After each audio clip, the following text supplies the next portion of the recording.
네, 민주당이 단독으로 의결한 윤석열 대통령 탄핵 청문회를 놓고 지금 여야 간 공방이 뜨거워지고 있는 상황입니다.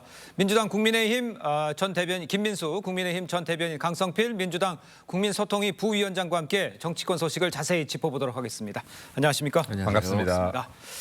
자, 국민의힘은요, 탄핵 청문회가 위법적이라면서 이재명 전 대표의 입장을 물었습니다. 여당 목소리 또 이 전 대표의 반응까지 함께 먼저 들어보겠습니다. 헌법과 법률에 맞지도 않는 고작 2장짜리 청원서를 갖고서 희대의 거대 야당의 갑질이고 횡포입니다. 이재명 대표에게 요구합니다. 민주당의 당 대표로서 이번 위법적인 탄핵 청문회에 대해 분명한 입장을 내놓으십시오. 윤석열 대통령을 탄핵하겠다는 것인지 아닌지 OX로 답해 주십시오. 이 탄핵에 O냐 X냐 이런 질문할 때가 아닙니다. 그런 질문을 할 게 아니라 국민이 왜 탄핵을 원하는지를 깊이 생각하고 더 많은 노력을 기울이는 게 바로 집권 여당이 할 일 아니겠습니까? 자, 직접 들어보셨습니다만 윤석열 대통령이 탄핵할 거냐 안 하냐 답을 해라 이렇게 요구한 것에 대해서 이재명 전 대표 여당이 OX 질문을 할 게 아니라 국민이 왜 탄핵을 해야 하는지를 생각해 봐야 한다 이렇게 발언했습니다. 전체적인 흐름 여야의 주고받은 내용 등에서 어떻게 생각하세요? OX로 답했어야 된다고 봅니다. 예. 네. 왜냐하면 지금 저게 왜 OX로 답하라고 했냐 유치하게 들릴지 몰라도 지금 대통령의 탄핵 소추에 대해서 의결하겠다라고 하고 이를 통해서 청문회를 개시하겠다라고 하면 명확한 목적이 있어야 되는 거 아닙니까? 목적 없이 이것을 한다라는 건 이거는 행정 소모죠 지금. 국회의원들 여럿이서 그것도 대통령까지 증인으로 요청하겠다라고 하면서 그러면 여기 민주당이나 이재명 당대표 같은 경우는 이게 탄핵 사유 어떤 것에도 해당되지 않는다는 걸 본인들이 가장 잘 압니다. 특히 이재명 당대표 같은 경우 법 전문가 아닙니까? 예. 대통령의 탄핵 사유가 되려면 헌법 질서를 위반할 정도로 대통령의 법 위반이 심각하게 있어야 되는 겁니다. 예. 이것은 이미 노무현 대통령 탄핵 소추가 기각됐었을 때 나왔던 판결입니다. 네, 그렇다라고 하면 지금 이재명 당대표나 민주당이 대통령 탄핵 사유가 어떤 것에도 해당하지 않음을 알매도 불구하고 이러한 행정 소모, 지금 이런 입법 소모를 발생시키고 있다라고 하는 것은 결국에는 다른 목적이 있다라는 것이죠. 아하. 여기에서 오라고 대답하지 못했다고 하는 것은 다른 이유가 있는데 이 다른 이유는 결국에는 정쟁용이다. 그리고 이재명 여러 가지 사법 리스크에 대한 방탄용이다. 네, 이거 외에는 답이 없기 때문에 지금 OX로 답하지 못하는 겁니다. 저 간단한 질문에도 답을 하지 못하는 것이다라는 말씀드립니다. 알겠습니다. 네. 다른 이유가 있기 때문에 답을 못하는 것이다 이런 얘기를 하시는 것 같아요. 여당에서 지금 또 주장하는 것이 대통령 탄핵 청문회가 헌법에 위배되기 때문에 원천부여다. 그러니까 증인을 불러도 출석 의미가 없다. 여기까지도 얘기를 하고 있는데 어떻게 답변하시겠어요? 그 추경호 그 원내대표께서 물어보신 그 OX 답변 제가 말씀드릴게요. 탄핵이 아닙니다. X입니다. 이것은 민주당이 탄핵 소추안을 발의한 게 아니에요. 국민의 한 분이 탄핵을 해달라고 청원을 낸 거고 거기에 133만이라는 국민들이 예. 동의를 한 겁니다. 그래서 국회에 어떤 법에 정해진 대로 국회는 그 청원에 대해서 해결해야 될 의무가 있기 때문에 청원을 들어보려고 하는데 그 청원이 탄핵인 겁니다. 그래서 민주당이 발의한 게 아니에요. 예. 그리고 여기에 대해서 저는 그냥 대통령실이 133만이라는 국민들의 겸허한 목소리를 받고 예. 반성하겠다. 이거면 끝날 일입니다. 예. 그렇기 때문에 저희가 탄핵이 아니기 때문에 국회 본회의에서 의결을 할 필요가 없는 거고요. 예. 다만 법에 정해진 그 절차대로 국회법 65조 보면은 그냥 그 소위라든지 위원회에서 의결로 그 청원에 대해서 예. 심사를 할 수 있게 되어 있어요. 그런데 왜 자꾸 국민의힘에서는 민주당이 탄핵을 하려고 하느냐라고 프레임을 씌운지 모르겠다. 저희는 탄핵을 주장하지 예. 않는다라는 걸 분명히 말씀드립니다. 알겠습니다. 탄핵을 주장하지 않는데 지금 탄핵 청문회에 대해서 얘기를 하고 있는 상황이죠. 그런데 자, 저희가 준비한 CG를 보여주시죠. 지금 CG를 한번 올려주세요. 지금 내용을 보면요. 그 탄핵 청원 주요 내용을 보면 지금 해병대 수사단장의 외압 행사 뭐 있지만 명품 가방 수수, 주가 조작, 대북 확성기 방송 재개로 전쟁 위기를 조장했다. 또 일본의 오염수 처리에 해양 투기 방조했다. 저런 이유를 드니까 탄핵 사유 저게 적당하냐는 얘기잖아요. 더 중요한 거 두 가지 먼저 예. 짚고 넘어가야 될 것 같습니다. 이게 지금 국회법 65조에도 불구하고요. 여기 그 국회법 125조에도 불구하고 헌법 65조 더 상위법에는요. 네네. 탄핵의 절차에 대해서는 여기 국회의원의 가반의 발의가 있어야지 시작되는 겁니다. 이 말씀 일단 드리고 싶고요. 예. 그다음에 아까 국민들의 청원에서 시작됐다라고 하는데 그 청원을 시작한 국민에 대해서 제가 좀 말씀드리고 넘어가야 될 것 같습니다. 이 청원을 시작했던 국민이라는 분이 여기에 권오혁 촉불행동 공동 대표예요. 네네. 이분이 국가보안법 위반으로 6번이나 유죄 판결을 받았던 사람입니다. 그리고 판결문에 보면요. 북한을 찬양하고 공무 등의 혐의가 있으며 대한민국 자유민주적 기본 질서를 부정하고 북한 사회주의를 찬양했다라는 말이 나와요. 예. 자, 이런 사람들이 지금 대한민국 민주주의를 부정하고 북한 찬양까지 했던 사람들이 올려놓은 청원에다가 이렇게 동조를 하고 지금 국회의원들, 민주당 수많은 국회의원들이 대통령을 증인으로 불러서 이 탄핵안에 대해서 이것을 지금 심의하겠다라고 하는 것 자체가 지금 이게 말이 맞는가. 그리고 지금 이거 민주당에서 몰랐을 리 있습니까? 이거 촉불행동 여기 시민행동 대장이었다는 거 모르는 사람이 있습니까? 국가보안법 지금 6번이나 위반했던 사람이 지금 이거 올렸다라는 거 모르는 사람이 있어요? 네. 이거 저는 없다라고 봅니다. 예. 지금 지금 안건 자체를 올린 사람이 청원 자체를 올린 사람이 심각한 문제가 있다라는 말씀 일단 드리고 싶고요. 예. 이러한 자가 지금 청원을 올렸기 때문에 청원 안건에 저런 5가지가 나오는 겁니다. 아. 후쿠시마 오염수가 왜 나옵니까 여기에서? 예. 네. 그리고 여기 명품백이 왜 나옵니까? 그러니까 이런 것들이 과연 합당한지 민주당에서 이거 따져봐라 제발. 국민들을 위해서 하라는 말씀 드리고 싶고 한마디만 더 하겠습니다. 만약 만에 하나요 탄핵 소추안이 지금 입법 통과를 밀어붙인다라고 하면요. 예. 이게 기각되기 전까지 지금 여기 직무정지되는데 이러한 행정위 공백들 결국에는 국민께 피해로 돌아가는 것인데 지금 민주당이 정말 국민과 민생을 위한다면 절대 할 수 없는 행동이라는 말씀도 좀 드리고 싶습니다. 알겠습니다. 청문회 이거를 올린 사람에 대한 얘기도 해주신 것 같아요. 전체 또 아니, 답변이 필요해 보입니다. 저도 그 얘기는 들었는데요. 예. 어쨌든 그 한 명의 국민이 청원을 했는데 거기에 그럼 동의한 133만은 어떻게 설명할 겁니까? 그래서 그 본질을 봐야지 그 사람 한 명을 보면 안 되고요. 예. 또 말씀하신 것처럼 앞서서 5가지 사유가 있었잖아요. 이 국민이 청원한 내용에 대해서. 근데 제가 봐도 적절하지 않은 내용도 있어요. 그렇기 그러니까요. 때문에 예. 국회 법사위에서 청문회를 통해서 이건 옳고 저건 나쁜지 이걸 판단해보면 될 거 아니겠습니까? 근데 왜 자꾸 탄핵을 하려고 하지도 않은 민주당에게 자꾸 탄핵을 소추안을 얘기를 하시는지 저는 이해할 수가 없습니다. 예. 이게 문재인 전 정권 당시에 문재인 대통령에 대한 탄핵이 안도요 140만 명이 동의를 했어요. 네. 그럼에도 불구하고 법사위에서 이거 폐기시켰습니다. 그런데 그 이유가 무엇인지 알아야죠.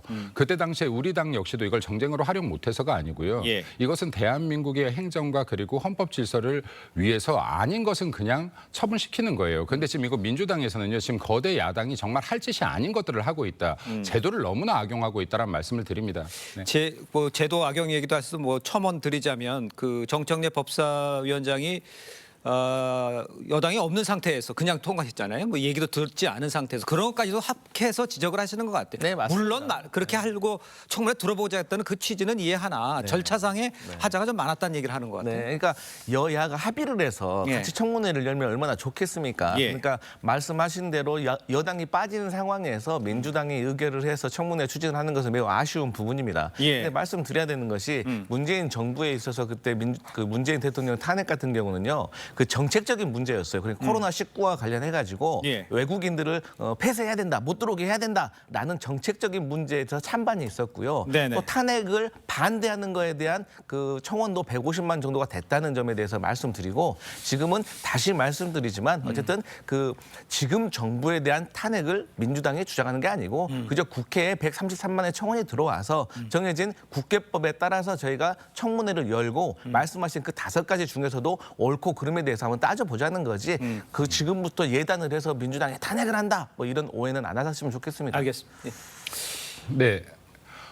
그 국민의힘이 잘 대응해야 될 것 같습니다. 지금 대응 방안들이 기본적으로 나왔기 때문에 제가 다른 말씀은 드리지 않겠지만 네네. 이런 거 그냥 이에는 이, 눈에는 눈 해서요. 이재명 당대표 국회의원 제명 청원 국회에 올리시고요. 네. 이재명 증인으로 요청하십시오. 네. 알겠습니다. 네. 그건 하나 추가로 여쭤볼게요. 지금 민주당에서요 검사 탄핵을 추진하다가 이제 여론이 좋지 않자 윤 대통령 탄핵으로 이제 슬며시 방향을 트는 것 아니냐 이런 지적도 나올 수밖에 없을 것 같아요. 여기에 대해서는 어떻게 생각하세요? 네, 그런 지적들이 있습니다. 예. 검사 탄핵에 대해서. 근데 이 검사 탄핵 4명에 대해서는 저희 민주당 내에서도 의견이 있는 건 사실입니다. 그렇기 네. 때문에 좀 신중해야 될 문제가 있는 거고요. 예. 하지만 이것을 순서에 따라 처리할 겁니다. 다만 이번에 그 탄핵 청문회와 관련해 가지고 예. 두 가지 사안에 대해서는 최근에 조금 중요한 증언들이 나오고 있습니다. 네. 우리가 나중에 말씀드리겠지만 어떤 해병대 순직과 관련해 가지고 이 그 임성근 사단장 구명 로비와 같은 그런 내용들이 추가로 예. 이렇게 녹취록이 나오고 있기 때문에 이런 것에 있어서는 신속하게 조금 대응할 필요가 있지 않나 그렇게 생각합니다. 알겠습니다. 지금 위원장께서는 잠깐 언급을 해줬습니다만 다음 주제입니다. 계속해서 다음 이야기로 해보겠을 텐데 이 도이치모터 주가 조작 사건의 이 공범인 이모 씨가요 임성근 전 사단장 구명을 로비했다는 취지의 녹취록이 공개가 되면서 파장이 지금 일고 있습니다. 관련해서 여야의 입장을 한번 들어보겠습니다. 구명 로비의 창구로 삼았을 대상이 김건희 여사일 것이라는 점은 삼척동자도 알 일이 아닙니까? 사건의 몸통이 윤석열 대통령 부부라는 자백이자 스모킹 건입니다. 그분이 대통령 부부에게 접근할 이유에 있지도 않고요. 자기는 구명 운동을 한 적이 없다라고 부인하지 않았습니까? 좀 허풍을 떤 것이 아닌가 저는 그렇게 보고 있습니다. 지금 좀 답이 좀 나오는 모양새입니다만 이모 씨가 일단 임성근 전 사단장 등 당사자 구명 로비한 의혹 부인하고 있고 녹취 당사자인 이모 씨도 자신이 허세를 부린 것 같아 불과하다 이렇게 지금 부인을 한 상황이에요. 이거는 어떻게 보십니까? 말이 안 되죠. 네. 예, 일단은요 아주 단순하게 얘기해서 로비를 했다라고 하는 시기가 8월이에요. 네네. 네, 근데 이것을 지금 이첩 보류를 지시한 건 7월입니다. 그럼 지금 이첩 보류를 한 시점이 더 빨라요. 예. 로비를 했다는 시점보다. 그럼 예. 로비를 할 것을 예상하고 지금 이첩 보류를 했다는 겁니까? 말도 안 되는 소리잖아요. 그러니까 지금 이런 말도 안 되는 소리들에 민주당이 지금 반응하고 지금 이러한 것들을 계속 하고 있기 때문에 이게 지금 정상적이지 않다라는 거예요. 민주당의 행태들이. 그러니까 예. 이게 모든 것들을 정쟁으로 끌고 가려고 하다 보니까 이런 예. 음모론들에 계속해서 기대게 된다. 민주당의 정치가. 그리고 이재명 대표의 이 탄핵을 계속해서 초점을 맞추다 보니까 정말 이런 작은 음모론들에도 기대서 이런 것들을 문제를 만들고 이슈를 만들고 예. 결국엔 민생을 돌볼 시간들 자체를 버리고 있다는 말씀드립니다. 예, 할 수 있는 위치도 아니었고 할 수 있는 작업도 하지 않았다. 허세 부린 것이었다는 얘기가 지금 나오고 있는 상황이에요. 거기는 어떻게 답하시겠어요? 그러니까 이번에 공개된 녹취록을 보면은요, 예. 이게 100% 신뢰할 수는 없습니다. 내용 자체가? 네, 하지만 검증할 가치는 분명히 있다. 그러니까 두 가지 측면이 있는 거예요. 이분이 통화 내용을 보면 예. 임성근 사단장이 이 일이 일어나니까 불미스러운 해병대 순직 사건이 일어나니까 사표 내려고 하니까 사표 내지 말아라. 내가 VIP에게 연락하겠다. 구명하겠다는 말 아니겠습니까? 예. 물론 이것도 허풍이 될 수는 있습니다. 네네. 하지만 그러면서 추가적인 내용을 말합니다. 어떤 내용을 말하냐면 임성근 사단장이 지금 투스타인데 네네. 3스타로 승진을 시키려고 했고 예. 이 통화는 작년 내용인데 작년 기준으로 내년에 해병대에 3스타 자리가 4스타가 되는 자리가 생긴다. 내가 그 자리에 임성근을 넣으려고 한다. 이런 취지의 말을 해요. 그런데 그 뭐 기업을 하시는 분이 어떻게 해병대의 어떤 고위급의 인사와 관련된 것을 미리 이렇게 알 수가 있었겠습니까? 그래서 이런 정황들을 봤을 때 이것이 100% 신뢰를 할 수는 없지만 분명히 검증을 해야 되고 또 이 녹취록에 나오신 이모 씨가 네네. 과거 김건희 여사와 어떤 도이치모터스 주가 조작과 관련돼서 예. 유죄 판결을 받으신 분이에요. 1심에서. 예. 2심은 진행 중입니다. 그렇기 때문에 어떤 김건희 여사와의 관계도 저희가 검증을 한번 해봐야 되지 않겠냐라고 생각하는 겁니다. 예, 검증을 해봐야 된다는 얘기를 하시는 것 같은데 어떻게 보십니까? 말도 안 되는 소리죠. 예. 그러니까 지금 이게 어떻게 이렇게 지금 범죄 혐의가 있는 자의 말 한마디가 민주당 내를 움직이겠습니까? 그리고 지금 아까 군인 인사를 어떻게 하냐 그러는데 조금만 관심 가지면요. 군인, 경찰 다 인사 시기 다 알 수 있습니다. 일반 국민들도. 예. 네, 이러한 것들을 계속해서 논리로서 펼쳐서는 안 되는 것이고요. 그리고 이렇게 지금 이거 무슨 정가로 지금 이거 무슨 혐의로 재판받고 있는 사람입니까? 이거 허풍 떨고 있는 것들인데 지금 이런 허풍조차도 대한민국의 주요 문제 이슈로 지금 끌고 들어와서 대통령을 탄핵하는 데 삼으려고 하고 있고 예. 정쟁으로 삼으려고 하면 이거 민주당 정말로 반성해야 됩니다. 민생 예. 정말 항상 말하듯이 민생 좀 돌보시길 바랍니다. 알겠습니다. 자, 다음 주제로 좀 넘어가 보도록 하겠습니다. 다음 주제를 좀 잡아주실까요? 네, 다음 주제는요. 국민의힘 소식인데요. 전당대회 소식입니다. 어제 부산에서 열린 합동 토론회에서도 후보들 간 난타전이 이어졌습니다. 영상으로 보고 오겠습니다. 총선 승리의 절박한 상황에서 혹시 총선을 고의로 패배로 이끌려고 한 게 아닌지. 늘 이런 식으로 오물을 끼얹고 도망가는 방식, 이런 다중인격 같은 구태 정치 청산되어야 한다라고 말씀드립니다.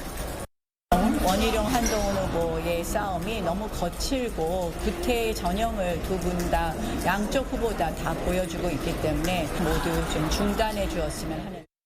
문자 1심 논란의 본질은 뭐냐면은 우리 당이 공개적으로 총선 패배 원인을 규명하지 않잖아. 지금 얼마 됐어? 90일이 넘었어. 아니 저게 무슨 당이에요. 원희룡 후보가요, 한동훈 후보를 겨냥해서 총선을 고의로 패배한 것 아니냐, 이런 의혹까지 든다, 이렇게 제기를 하자 한 후보가, 원 후보가 이제 다중인격 구태 정치를 펼치고 있다, 이렇게 했습니다. 글쎄, 제가 볼 때는 뭐 좀 정리를 할 것 같아 보였는데 더 발언 수위는 높아지고 더 격화되는 양상이에요. 이걸 어떻게 보면 좋겠습니까? 네, 저도 안 좋게 보고 있습니다. 일단 이게 너무 가열돼서 안 되는 것이고, 예. 지금 이제 한쪽은 흑색 선전 하지 마라 하는 것이고 한쪽은 흑색 선전을 하겠다는 것인지 예. 잘 모르겠습니다만, 제가 여기서 말씀드리고 싶은 것은 흑색 선전이라는 것, 네거티브에 분명한 기준이 있어야 됩니다. 예를 들어서 사실이 아닌 것들을 유포하는 것은 흑색 선전이지만, 예. 유권자들의 판단에 굉장히 중대한 영향을 미칠 수 있는 것들에 대한 사실 확인은 이루어져야 된다. 예. 이러한 부분들로 좀 나눠서 봐야 될 것 같고요. 그런 차원에서 어떠한 뭐 국회의원 선거 등등등의 후보로 출마한 사람들에 대한 정가 기록부터 다 공개하는 거 아니겠습니까? 예. 네, 그렇기 때문에 이번에 여기에 국민의힘 전당대회에서 당원들께서 판단하시는 기준은 한 3가지 될 것 같아요. 하나는 윤석열 정부의 성공을 견인할 수 있느냐, 당정 간의 소통을 원활히 이끌어낼 수 있느냐 하는 것들도 주요 판단 기준이 될 것이고, 예. 두 번째는 지금 이렇게 탄핵을 남발하고 있는 무도한 민주당과 싸울 수 있는 전투력을 가지고 있느냐 하는 것도 중요한 판단 기준이 될 겁니다. 또 세 번째는 지금 경제 상황 너무나 어려운데 예. 이러한 것을 돌파할 수 있는 미래 비전을 가지고 있느냐. 이 3가지 정도는 분명하고 확실한 지금 선택 기준이 될 것인데, 첫 번째 뭐 대통령실과, 그러니까 당정 간의 소통을 이끌어낼 수 있을 것이냐 하는 부분에서 지금 네거티브와 흑색 선정들이 왔다 갔다 하는 것 같아요. 예. 근데 이게 정말로 사실 검증 차원 정도에서 다뤄지길 바라고, 여기 지나친 흑색 선전은 이루어지지 않아서 전당대회 이후에 좀 단합될 수 있는 길을 열어두기를 바랍니다. 그러니까요. 그렇게 돼야 되는데 지금 상황이 더 격화되는 것처럼 보여서 좀 안타까운 마음도 좀 들기는 합니다. 자, 이런 가운데요, 이 문제가 해결이 안 되고 더 확산되는 상황에서 이 부분도 지금 논란이 되고 있어요. 진중권 교수가 총선 이후에 김건희 여사와 통화한 사실을 공개를 했습니다. 김 여사가 대국민 사과를 할 뜻이 있었는데 주변에서 굳고 말렸다. 사과하지 않은 이유, 한동훈 후보 때문이 아니다. 이런 얘기가 지금 얘기를 하는 거 아니에요? 지금 진중권 교수가.